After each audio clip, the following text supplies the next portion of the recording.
السلام عليكم غزالاتي، اهلا ومرحبا بكم معايا من جديد في مطبخ غزلان التلمسانيه. ان شاء الله فيديو اليوم يلقاكم كامل في تمام الصحه والسعاده يا رب. اليوم جيتكم بواحد الكيكه على بالي بلي هذا هو وقتها. هذه كيكه زمان نورمالمون كامل تعرفوها، ولكن هذه شحال ما شفناها في مواقع التواصل. يعني قلت نعاود نفكركم بها باش نحييو الوصفات تاع زمان، ما نبقاوش غير في الجديد. هذه وصفه اكثر من رائعه. قبل ما نجوزو نتعرفوا عليها ما تبخلونيش بالجيم ديالكم اللي يدعمني ويشجعني فرجة ممتعة. كالعادة بسم الله بها بدينا وعلى النبي صلينا، صلوا عليه كاملين يا الحباب. بالنسبه للمقادير لهاد الوصفه ديالنا راح نحتاجوا لها 4 حبيبات تاع البيض، لازم يكونوا بدرجه حراره الغرفه، يعني تكونوا خرجتوهم بواحد ساعه ونص ولا 2 سوايع من الثلاجه. دونك اول حاجه نديروها نفصلوا الصفار على البياض. دونك هنا نفصل في الصفر على البياض، واسهل طريقه انك يعني تحكمي الحبات على البيض ديالك وهكذا تضربيها هكذا بفرشيطه كيما هكذا باش تنقسم لك سوا ما تغبنكش. وما لازمش هذاك البيض طيح فيه نقطه من الصفر، يعني حذاري. فوالا راح نزيد دونك البيض نخليه دو كوتي، والصفر تاعي حنزيد له. هنا عملت كاس ناقص اسبوعين من السكر، ولكن انا نفضل انكم تعملوا فقط نص كاس تاع السكر. نص كاس تاع السكر حتكون حلاوه مليحه. دونك زدت هنا رشه تاع الملح، وهنا عندي معطر الكراميل، وراح نزيد معاه شويه تاع لافاني. نتوما تنجموا ديروا فقط لافاني ولا اي عطر تحبوه. وراح نبدا نخلط بالباتور، ومشي لازم الباتور في هاد الوصفه ديالنا نورمال غير بالفوي، لكن انا والفت هكذا الباتور وباش نسرع من الوصفه. دونك نخلطوا مليح مليح حتى نحصلوا على هذا الخليط هكذا. من بعد نبدا نضيف، عندي نص كاس تاع الزيت وما نضيفوش كامل، نضيفوه بالعقل بالعقل بالعقل حتى يكمل. فوالا وانا نخلطها ما نحبسش التخلاط هكذا. هاد الوصفه ما فيهاش الحليب. واش غنديروا بلاصه الحليب؟ دونك قبل ما نديروا الحليب عندي 2 معالق كبار تاع الكاكاو. لازم الكاكاو يكون نوعيه جيده.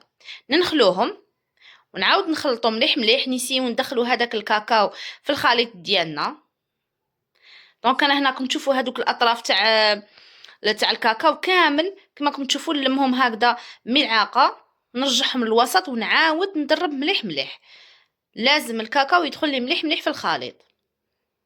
لهنا عندي كاس ماء لازم تغلوه مليح مليح، يعني سخون يشلفط، نغلوه مليح مليح ونبدا نضيفه بالعقل بالعقل حتى نكمل كامل الكاس. يعني انا خيرت كيكه الماء لهاد الوصفه صراحه اكثر من رائعه، وتجي بزاف رطبه وبنينه خير متاع الحليب، لانه الجميع عاملينها بالحليب فانا قلت نعملوها بالماء، لانه كيكه الماء يعني من احب الكيكات الى قلبي. فوالا لهنايا عندي كاس تاع الفارينه، وراح نزيد نصف كاس اخر، يعني عندي كاس ونص تاع الفارينه مع 2 اكياس تاع الخماره، وزن كل واحده 10 غرام. وراح نخلط بالفوي حتى ندخلو مليح مليح هذيك لافارين مع الخماره في الخليط ديالنا. خلطو مليح مليح. وهنا الفرن ديالي راه يسخن على درجه حراره 180. وهنايا جبت سنيوه ديالي اللي القطر ديالها 30 على 40 سنتيم، دهنتها بشويه تاع الزيت ورشيت عليها الفارينه، ومباشره راح نسكب الخليط تاع الكيكه ديالي هكذا.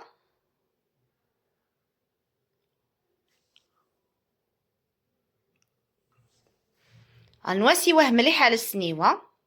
تنجمو تواسيوه هكذا بملعقه ولا هكذا بلا سباتول، ولا غير كيما انا بهذه الطريقه نسي هكذا نهز السنيوه من الجوانب هكذا حتى هذاك الخليط بوحدو يتواسى على السنيوه.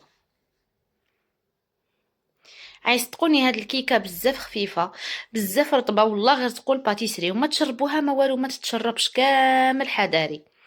من اجمل واروع وابن الكيكات اللي ذوقتهم في حياتي هاد الكيكه، وليكم بزاف نسيتوها. دونك انا ندير هاد العمليه هكذا بان كوردون باش ما تجينيش جهه طالعه وجهه هابطه. حل كوردون وديري بهذه الطريقه هكذا خطوط باش ما تجي جهه طالعه وجهه هابطه، تخرطيها خرطه ولا 2 ومن بعد ندخلوها الفرن ديالنا.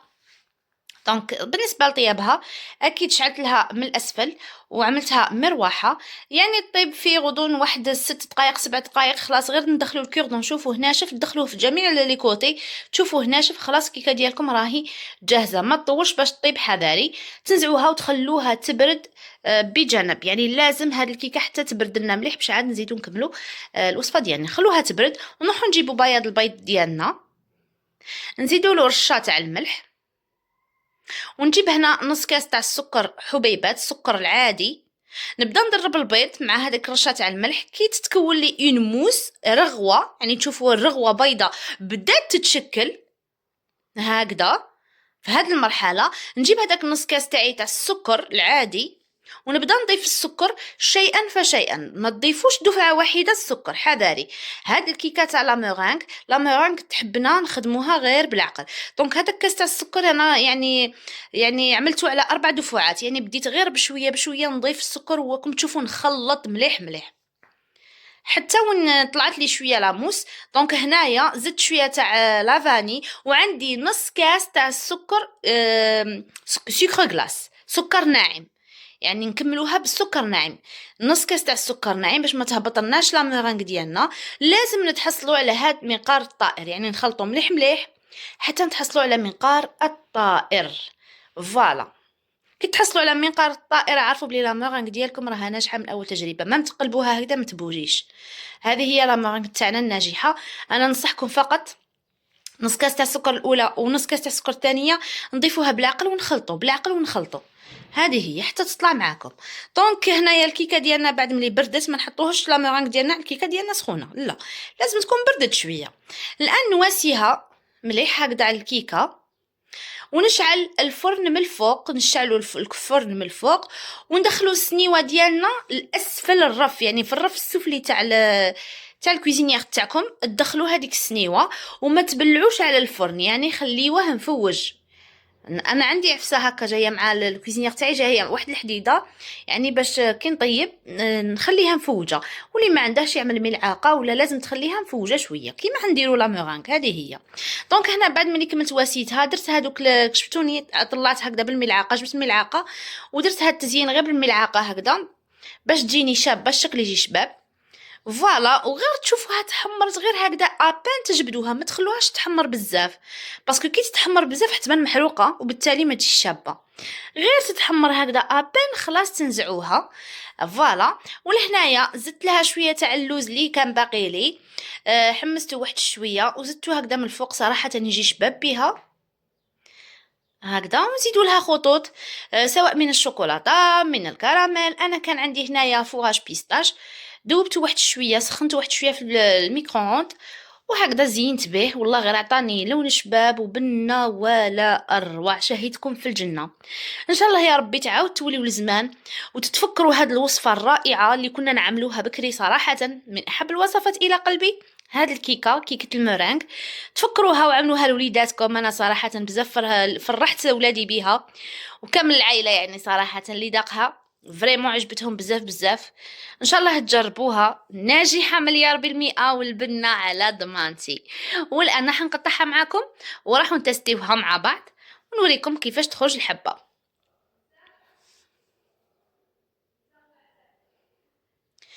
فوالا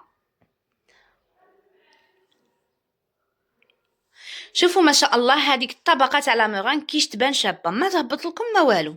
شوفوا كيش تبان شابه هذيك الطبقه تاع لا مورانغ، وهذاك يعني هذاك اللون اللي خرج لي ذهبي من الفوق، هذوك الخطوط يعني ولا اروع. وديك الكيكه من الاسفل هايله. انا نصيحتي لكم فقط، انا كنت عملت كاس في لاباط، يعني في الكيكه كنت عملت كاس ناقص اسبوعين تاع السكر، نتوما عملوا فقط نص كاس باش تجي معتدله الحلاوه. هذه هي. وشهيتكم في الجنه، خفيفه ريشه وتدوب في الفم صراحة اللي كلاها عجباتو. وهاد الكيكه نعرفوها، ولكن راكم بزاف تنساو يعني هاد الصوالح تاع زمان.